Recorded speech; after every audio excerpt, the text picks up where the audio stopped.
Scene 1.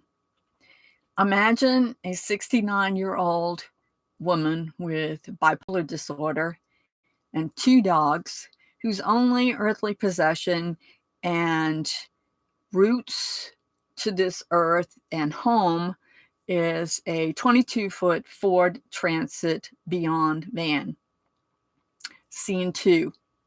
Imagine this 69-year-old woman falling to the ground, surrounded by her 2 dogs, as she views her home, her possession, her roots to this earth dangling from an overhead lift in a shop, and it is totaled. Yep, that was me. That was me a couple of years ago, and I want to tell you this story because there's 4 things I want to be sure that you know about what I learned, and in case this ever happens to you. Let me start at the beginning. That is my forever home that I bought early on. I bought it in 2019, brand new, and it was my forever home. I had lived in it for almost 2.5 years when this happened. I had returned to Amarillo to go to my granddaughter's high school graduation, and I was preparing for a trip that I was going on to Alaska that I had headed up. A group of Vanlifers and RVers. It took us a year in the planning, and we were getting ready to go to Alaska, and I was to leave the next day after this tragedy happened. I was having it worked on, preparing for this trip. I had never been to this shop before, but I had no reason not to believe anything bad about it. And I didn't know exactly what was the matter with it, but I don't know. They were a business that worked on trucks, big trucks, but they had a mechanic that also worked on smaller pickups, vans type thing. So I had no reason to believe otherwise. Well, yes, it fell off the lift and it was totaled. I was homeless. I had nothing. I mean, I had my things in my van, but I couldn't even get to him. And I had no place to go. I didn't have a vehicle. I had no place to live. And I didn't even have any clean underwear. And I had my 2 dogs. So to say that day was devastating would be an understatement. I don't know if you know anything about bipolar disorder, but we're hopefully stable, but that doesn't always happen. We're either manic, having a panic attack, or depressed, and some combination of those things at all times. So at this moment, I was all of them, all at the same time. I was having a manic attack. I was having a manic episode. I was having a panic attack, and I was depressed all at the same time. That was a disaster. There's no question about that. Once it happened, I did have my daughter and her husband, and at that time my husband was there as well. But that's a whole other video. But I had no place to stay because I couldn't stay with any of those people. Now I ended up getting a hotel, a motel hotel, and that was a disaster all in itself. I was so disoriented that I went online and made reservations to go there, and I went there and I had made reservations for the wrong week, and they were booked. I found they ended up helping me out as I'm sobbing in the lobby for an hour. I haven't told this story in I woke up this morning thinking about this and I still cry. Okay. That's how much it affected me. I didn't know what to do. So I called my insurance company and went through that process to, and they sent an adjuster out. That was what they do. But I didn't have any place to live. So I needed to do something. So in a moment of mania, I talked to the owner of this shop, who at this time was still talking to me, was still in a I'm going to help you mode. And he rented me a Mercedes Sprinter van that had a homemade, build out that was homemade, and I mean, like, totally nothing like what I was used to. It didn't even have a bathroom. It had a cassette toilet, one of the $100 ones you get from Amazon, and a pee jug. Nothing. So this was not helping. I also knew that because this was so devastating to me, I couldn't stay in Amarillo. I had to leave. Of course, I had to cancel my plans to Alaska and tell them and wish them well. But I had the van, and I didn't want him to be able to take it away from me. So I left. I left town. I went out west. I went, I don't know where I went. I know it was in Wyoming for a little bit. I remember that. And another thing, if you don't know about bipolar disorder, we have memory loss. So much of it, like whole decades, can't remember. So if I tell this story, I may skip around because I don't remember exactly what order anything happened in. So you got to keep this in mind. I bought my van in 2019, and I'm going to give you all the numbers. I paid $92,000 for my van. It was brand new. In March of 2020, COVID hit. And when that happened, everybody wanted a van and wanted to live on the road because they were shelter in place at home. It was also the time when you couldn't go to work. So all of a sudden, there were all these mobile jobs. So everybody wanted a van and wanted to move on the road. And because of that, manufacturers could not keep up. Mine was a Coachman, and Coachman was about a year out. So if you wanted a van, you ordered it today, and it was a year before you could get the van, because the vans, they build them one at a time. So because of that, this does not happen, okay, very often. But because of that, my van that I paid $92,000 for was now worth almost $130,000. So I don't know if you know how insurance works or not, but I didn't know how this was going to work. We went to his insurance company, of course, and they, again, I didn't know. Maybe you do, but if you don't, you will by the end of this video. His insurance company went out to, look at the van and send an adjuster out. And when it came back, they had valued my van at $41,000. And I was aghast because, I mean, what?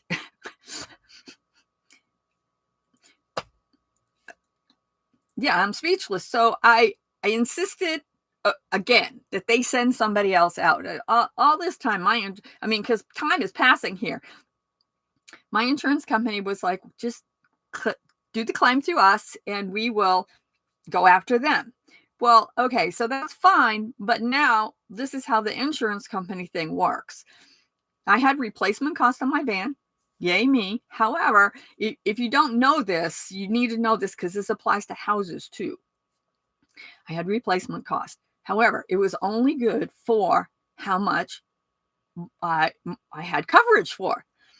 And when this happens, you only have coverage for what you paid for, unless you ask for something different. So I had coverage for $92,000, and the van was worth $130,000. I couldn't, what was I going to do? So I continued to go back to his insurance company because I needed enough money to replace what I had lost. They sent another adjuster out, came back, same thing, $40,000, $41,000. Though this time I got the report because I wanted to look at it and see what in the world they were doing.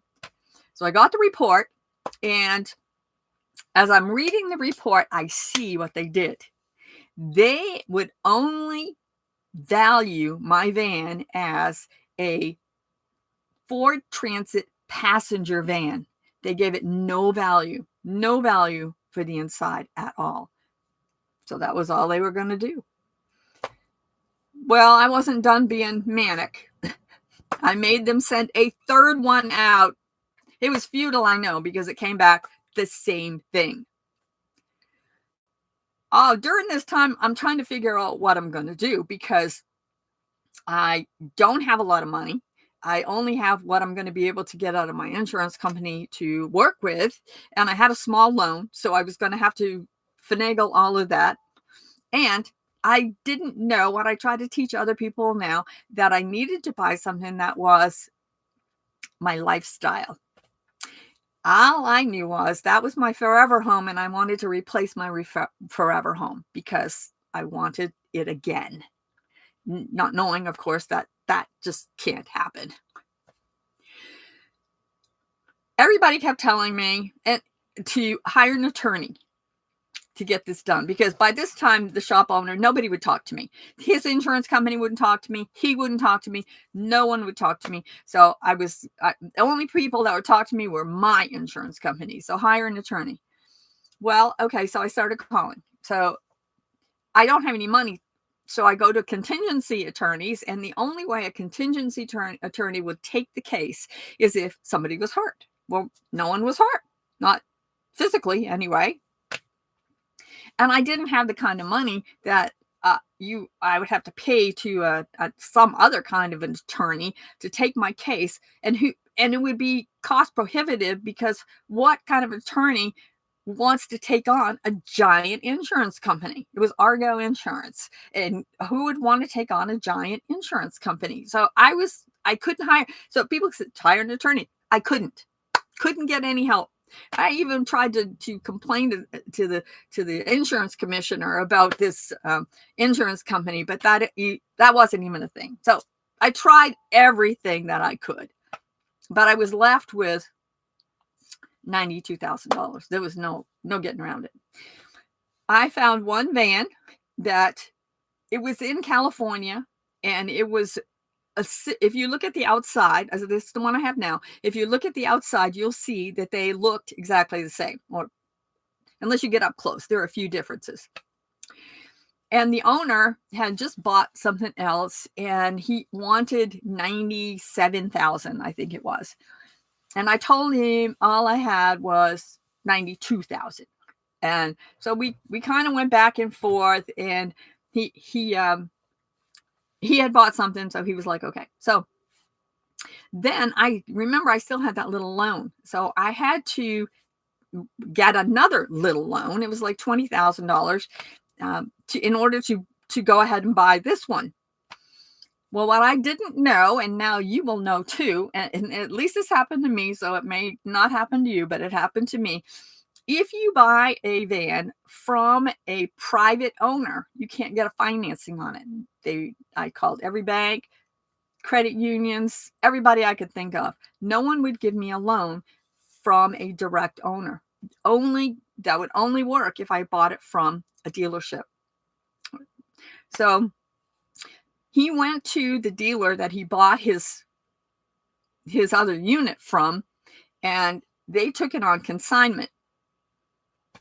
Well, okay, so now remember, it's worth a whole lot more than $92,000 in that market. So the dealer wanted $117,000 for it. Again, I was speechless. So I went into I came right out of a depression, right into a manic again, because that's what happens. And anyway, I berated them enough to get the price back down to $92,000. So the actual seller, the owner, he I don't know what he actually got out of it, because they had to take their cut. But it was in California, and I was in Texas. I found out a few things. You can't, of course, that I had all my belongings. I had put them in a storage container. My belongings were pathetic, but I did. I found out you can't actually rent a car from Amarillo, Texas, and go to Palm Springs, California, and leave the car there. Can't do that. And I found out you couldn't do that with a U-Haul. Couldn't do that. I had to bring it back. So, and I had no way to get there. So at the time, I talked to my husband. He was somewhere in the United States, and I asked him. I said, "Will you drive me to California?" He wasn't thrilled, but he did. He drove me to California, and because I had never seen this van, I didn't do any inspections. It was buyer beware, but at this point, I wasn't thinking right. Okay, I just wasn't even thinking at this point. So I went and I got the van. I had to return the van. The rental van to the shop, and he was at this point he was a little upset too, because I had kept the van almost 3 months, and I don't know how much he was paying a day, but it was substantial, I'm sure. Went to California and got the van. My insurance company did send me a check, and I was able to get this little loan because I needed to. I got it from the same bank that I had my original one from. I was able to get that, and I was able to purchase this van, which I just never felt that it was my forever home until in the last few months. I've come to be okay with it, but I was still crying up until, well, maybe even this morning. So I was homeless. I got a new home, but it was used, and it wasn't as good as my other one. I mean, literally, it wasn't as nice as my other one. Had all the same things, but they didn't work the same. So that's how I became homeless at 69. Bipolar disorder did not help, and I've never talked about this really on here, but bipolar disorder is terrible. It's an awful thing to live with, and I've lived with it for 50 years. So, and if you want to know about that, let me know. But I wrote this down so I wouldn't forget the 4 things I want you to take away from this. I don't want you feeling sorry for me or anything like that. And I don't need you to tell me to go get an attorney, because I tried that and all of the things. But here are 4 things that I want you to take away from this. Number 1, do not ever, ever under any circumstances let anybody put your van on a lift. My van's 9,500 pounds. It was a shop that lifted trucks. But nevertheless, don't ever, ever, write that down. Don't ever let anybody put your van on a lift. Don't do it. Then other thing, number 2, know your insurance. Because I didn't. I thought replace was like, I'm going to just drive down, I'm just going to walk over to the lot and just pick the one I want and drive away. It doesn't work that way. Check your insurance policy. And if you don't have enough coverage to buy a replacement, then either know that and expect that if something were to happen, and not just falling off a lift, but if you totaled it some other way, or up your coverage, one or the other, just to make sure that you're covered. The third thing is, if you put all of your eggs in one basket, which I did, and I had everything in this 70 square feet, then you need to be prepared if something were to happen to that 70 square feet. I was not. I had no idea anything like this was even possible that could happen. I had no idea. None. And the last thing I want you to know and take away from this is always have a backup plan, just in case. I had no backup plan. I didn't know what I was going to do. I was devastated. I had no advocate. I had no help. And I'd never been through anything like this before. So I was kind of flailing. But I can now talk about it without sobbing uncontrollably.